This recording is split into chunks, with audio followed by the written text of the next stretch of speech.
You bought the Edwards Ranch. It's the Dutton Ranch now. You met Miss Rhea Paloma herself. She's an acquired taste. Beulah Jackson. Of Grizzly and Gucci. My ranch is 190 years old, and I've worked very hard to protect it.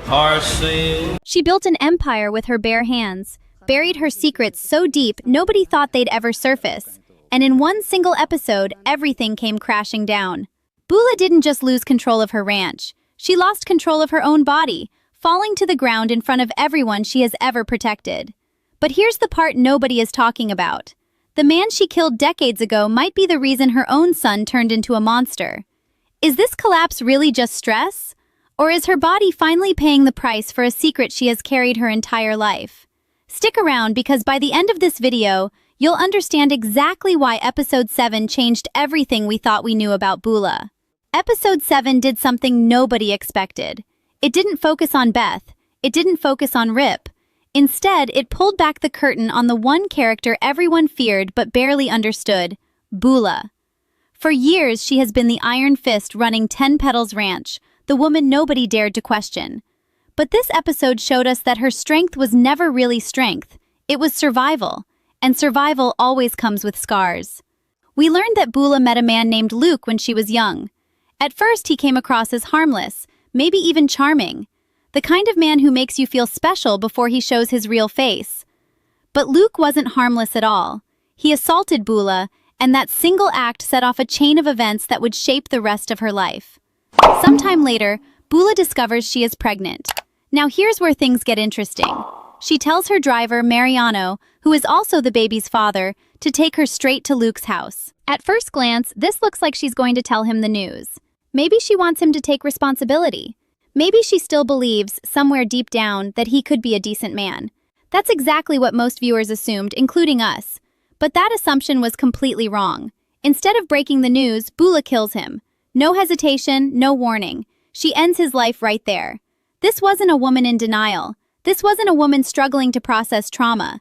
This was a woman making a calculated decision, one that would define the rest of her existence. And this is where the story takes its darkest turn.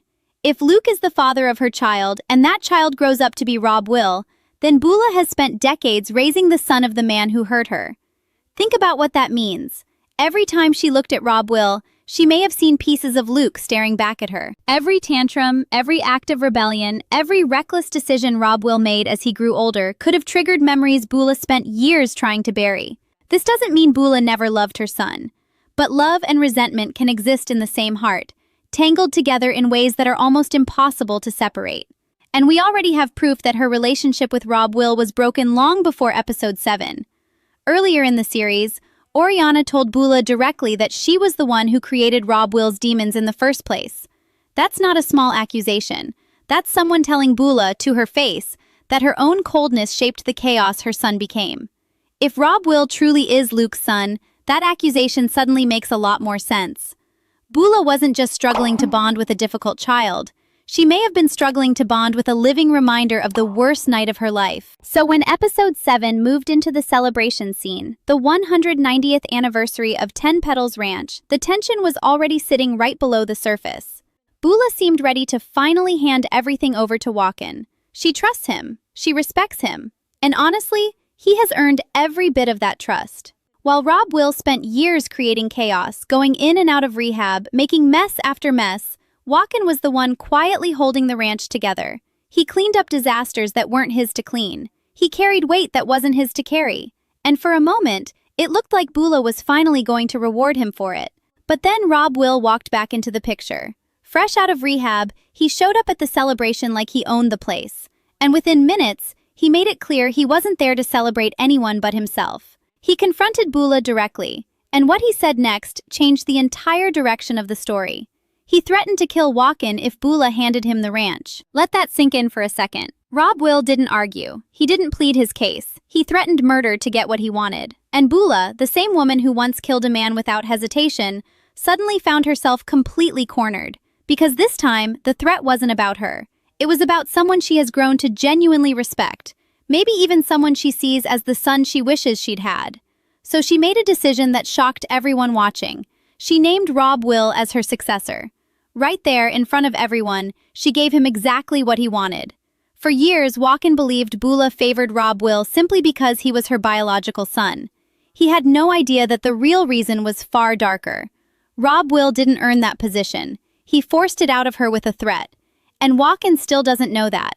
So now we're left with one massive question hanging over everything that happens next. If Walken ever finds out the truth, that he lost the ranch not because Beulaha loved Rob Will more, but because Rob Will threatened to kill him, how will he react? Will he stay loyal to a woman who chose silence over honesty? Or will this be the moment that finally breaks him? Now let's talk about what this means for the rest of the season.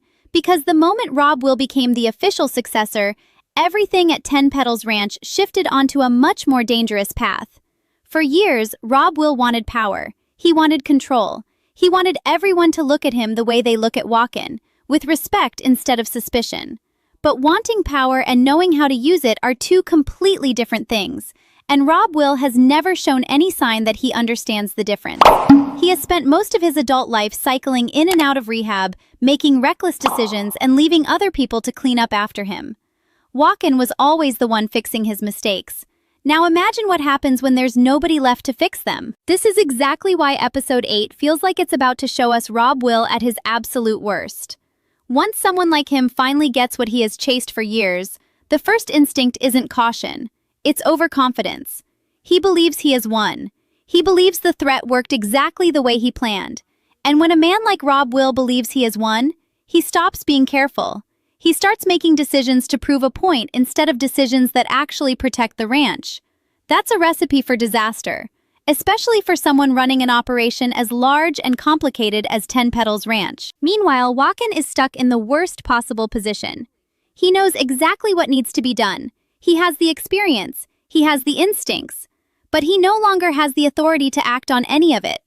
Picture working for years to build something, protecting it through every crisis, and then being forced to stand back and watch someone who barely understands it make one mistake after another.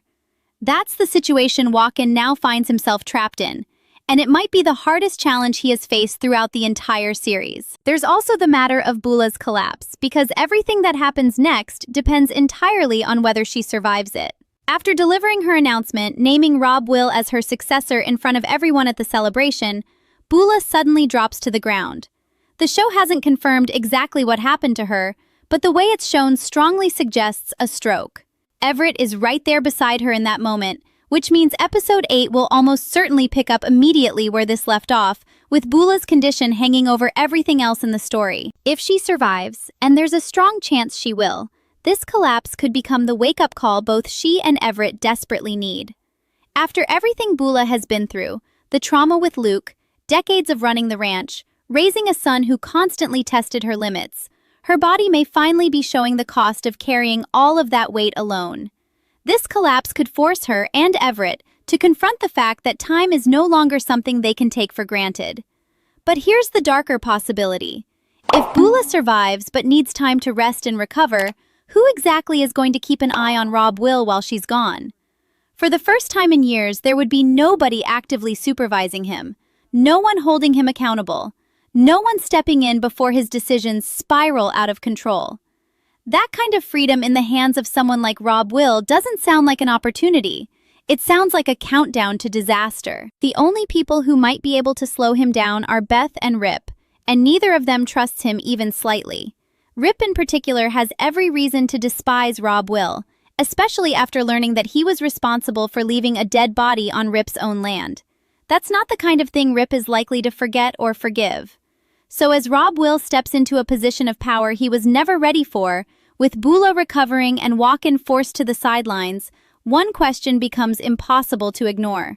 When Rob Will's first major mistake finally happens, and it will happen, who is going to be the one to stop him before the damage becomes permanent? Let's zoom out for a moment, because once you connect everything from episode 7, the bigger picture becomes a lot more disturbing.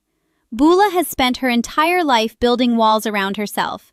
She turned a single act of violence into a position of unshakable power, and for decades that strategy worked. Nobody crossed her, nobody questioned her decisions. But episode 7 proved that those walls were never as solid as they looked. One confrontation with Rob Will, one threat against someone she cares about, and the woman who once killed a man without flinching suddenly had no choice but to surrender control of everything she built. That tells us something important heading into episode 8. Beulaha is not invincible. She never really was. She was simply someone who controlled every situation around her so completely that nobody got close enough to test her limits, until Rob Will did exactly that. And now think about Rob Will's mindset going into the next episode. He didn't earn the ranch through loyalty, hard work, or even basic decency. He got it through fear. He cornered his own mother with a threat of murder, and it worked. If that's the lesson Rob Will takes away from this moment, that intimidation gets results, what does that tell us about how he plans to run Ten Petals Ranch going forward? It's not hard to imagine him using the same tactic on workers, on family members, or on anyone else who dares to challenge his authority. Power obtained through fear rarely stays contained to a single moment. It tends to spread, infecting every decision that follows. And that brings us back to Walken, the man who arguably deserved this position more than anyone else in the entire story. He spent years proving his loyalty, cleaning up disasters that weren't his fault, and earning Beulaha's trust the hard way. Now he has to watch someone else inherit everything he worked for, all because that someone was willing to threaten violence to get it. If there's any justice left in this story, Walken's moment is coming. But the real question is when, and at what cost? Will he wait patiently for Rob Will to self-destruct, trusting that his mistakes will eventually expose him? Or will Walken be forced to take matters into his own hands before Rob Will's recklessness puts even more lives at risk? And let's not forget Beth and Rip sitting quietly in the background of all this chaos. They've stayed mostly out of the succession drama so far, but Rip already has a personal score to settle with Rob Will after discovering that he left a dead body on Rip's own land. That's not a small grudge. That's the kind of thing that eventually demands a reckoning. If Rob Will continues making reckless decisions as the new head of the ranch, how long before Rip decides he's done waiting for things to play out naturally? How long before Beth steps in to protect the people Rob Will is putting in danger? Every piece on this board is positioned for a collision. Beulaha's health hanging by a thread. Rob Will drunk on power he doesn't know how to handle. Walken watching from the sidelines with nothing but patience and resentment. And Beth and Rip waiting for the moment Rob Will finally goes too far. Something is going to break, and when it does, it's not going to be quiet. So here's the real question heading into episode 8. When Rob Will's reckless decisions finally catch up to him, and Beulaha isn't there to protect him this time, who's going to be left standing when the dust finally settles?